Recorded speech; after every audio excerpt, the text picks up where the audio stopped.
करणार पिस्टन नंतर जर आदत वयात जर नाव दुसरा करणारा बैल जर कोणता असेल तर मला 100% आपल्याला संपूर्ण महाराष्ट्रात दिसून येईल। मित्रांनो, आपण जर बघितलं तर पिस्टन 22-11 आता एक नवीन खरेदी झालेली आहे। महाराष्ट्रातले एक टॉपची खरेदी म्हणून आदत वयातील सर्वात उत्कृष्ट आणि सर्वात जास्त पैसे जर खरेदी कोणते असेल तर मल्हार 22-11 म्हणून पिस्टन सारखं संपूर्ण महाराष्ट्र। बापू नमस्कार।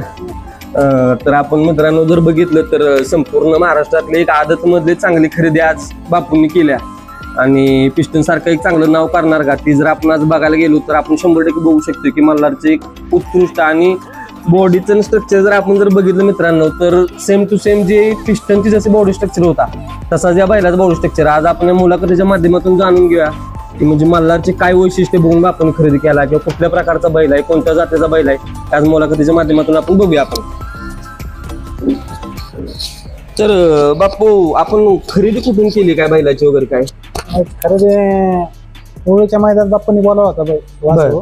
बर बाप्पा आंबेकरांनी बर घ्यायच्या आणिच बोलावला होता। बर तिथे 1 नंबर केला मग खरेदी केली। असं काय तरी म्हणजे काय वैशिष्ट्य काय बघितलं त्याच्यात वैशिष्ट्य काय बघून त्याचा पळ पाहिला। बर पुढं तो गाडी एवढा वळतो बर खाली तर कमी पण पुढं गाडी ओढूनच लावतो ओढून लावते। एक दुसरी गोष्ट म्हणजे महत्वाचा बोलण्याचा मुद्दा माझा आहे की बैलाकडे जर आपण बघितलं तर एकदम बारका बैल आहे। मग एवढ्या बारका ह्याच्यात बारका वयात तुम्ही कशी काय खरेदी केली काय? आता आपल्याला आदत सोन्या आता दुसरं झाल्यामुळे आदत वासरू नव्हतं। बर आदतची माहिती आहे म्हणून मग आपण आदत म्हणून घेतलं। असं काय मग तरी साधारण किती रुपयेपर्यंत आपण खरेदी केली काय? 15 लाख 15 लाख रुपयेपर्यंत खरेदी केली। मग खरेदी करत असताना ह्यो बैल आपल्या भागातला कुठला का बाहेरच्या कोणत्या भागातला काय?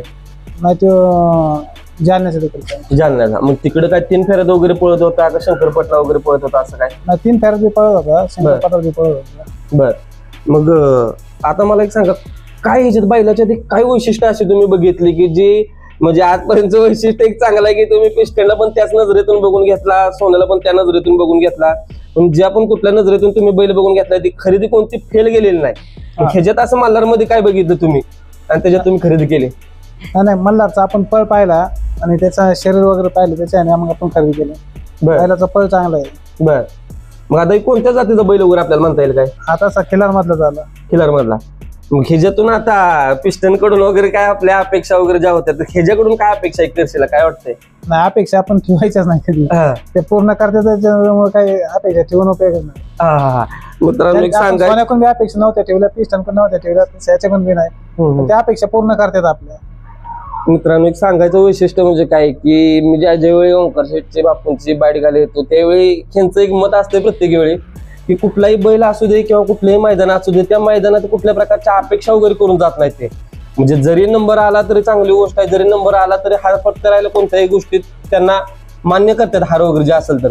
तर बापू आता मला एक सांगा की आता म्हणजे आपली घरची गाडी वगैरे काय कधी पळताना वगैरे काय दिसेल का सोन्याची आणि मल्हारची वगैरे? सोन्याची मल्हारची पळल्या मैदान एखादं पळेल।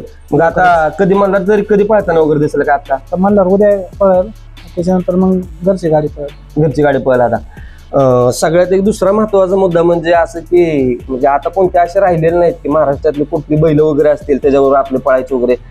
आदत मध्ये जर मल्हार कुणावर पळताना एक चांगला दिसला असं तुम्हाला काय वाटतं कोणत्या बैलासोबत वगैरे?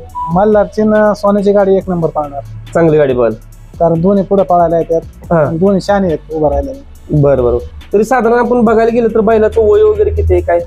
आता 1 वर्षाचा आहे। 1 वर्षाचा आहे म्हणजे 1 वर्षात एवढं बघून एवढं विक्रम खरेदी तुम्ही कशी काय म्हणजे केली? नाही बैलच पळतोय त्याच्यामुळे वासरू पळतोय आणि शरीर वगैरे चांगले आहे त्याच्यामुळे आपण खरेदी केली।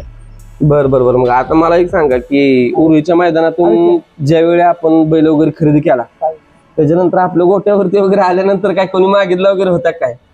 नाही ते मला माहित नव्हतं।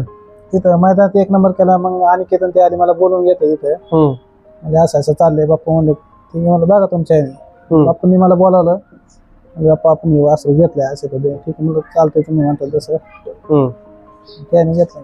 आता बैलगाडी क्षेत्राच्या दृष्टिकोनातून एक दुसरा महत्वाचा एक मुद्दा काय माहिती आहे का? जेवढी पण बैलगाडा मालक असतील संपूर्ण महाराष्ट्रात सगळी बैलगाडी मालकांच्याकडे सगळ्यांच्याकडे बैल आहेत, पण जातीवंत गाय असे कोणाकडेच नाही। प्रत्येक जण काय करते की फक्त बैलाची खरेदी करते मग जर जातीवंत एखादी गाय जर तुमच्याकडे असेल तर तिची पैदास पण चांगली जातीवंत होऊ शकते. हो मग त्या पद्धतीतून तुम्ही आजपर्यंत प्रयत्न का केला नाही की एखादी गाय वगैरे खरेदी करावी किंवा चांगली गाय असावी असं? नाही, आपल्याकडे गाय आहे आणि आता एक छोटी कालूर आणलेली आहे. बर. अजून एक वर्षाने तिला लागवड करायची, होय. पैदास करायचं. बर बर बर. आणि दुसरा महत्वाचा मुद्दा काय आहे की म्हणजे आता हे चांगल्या पद्धतीने तुम्ही बैल वगैरे करताय, सगळ्यांची एक इच्छा असते की ज्यावेळी बैल खरेदी करतात बापू असं बैलांच्यात बघतात काय की जितीने बैल आता घेतली असतील ती कोणती बैल फेल जात नाहीत. मग असं कोणत्या दृष्टिकोनातून तुम्ही काय बघताय असं? नाही नाही, आपण काय पिस्टन तर साहेब तात्या वगैरे त्या 2-4 जणांनी सांगितलं वासरू चांगले त्यांच्या घेतलं. तर सोन्या किंवा बाप्पांनीच पाहिलं, बाप्पा म्हणले घेऊ आपण, बाप्पांच्या ह्याने घेतलं. मग आता काय सोन्यासाठी काय खाद्य वगैरे हे ती मल्हारसाठी वगैरे काय आता सुरुवात नाही, होते काय? ज्यांना सोन्याला पिस्टन आहे तेच ह्याला खाद्य आहे. होय. बरोबर. तर तुम्ही बघू शकता मित्रांनो, म्हणजे एक मल्हारची खरेदी आणि चांगल्या प्रकारचा एक उत्कृष्टरित्याचा एक चांगला बैल आहे. तर संपूर्ण महाराष्ट्रात एक चांगलं नाव करणार का तर 100% काय संपूर्ण महाराष्ट्रात दिसून येईल. आणि बापूने आपल्याला एक वेळ काढून चांगला वेळ दिला आणि मल्हारची एक चांगली संपूर्ण वैशिष्ट्यरित्या माहितीबद्दल बापू धन्यवाद. थांबूया आपण.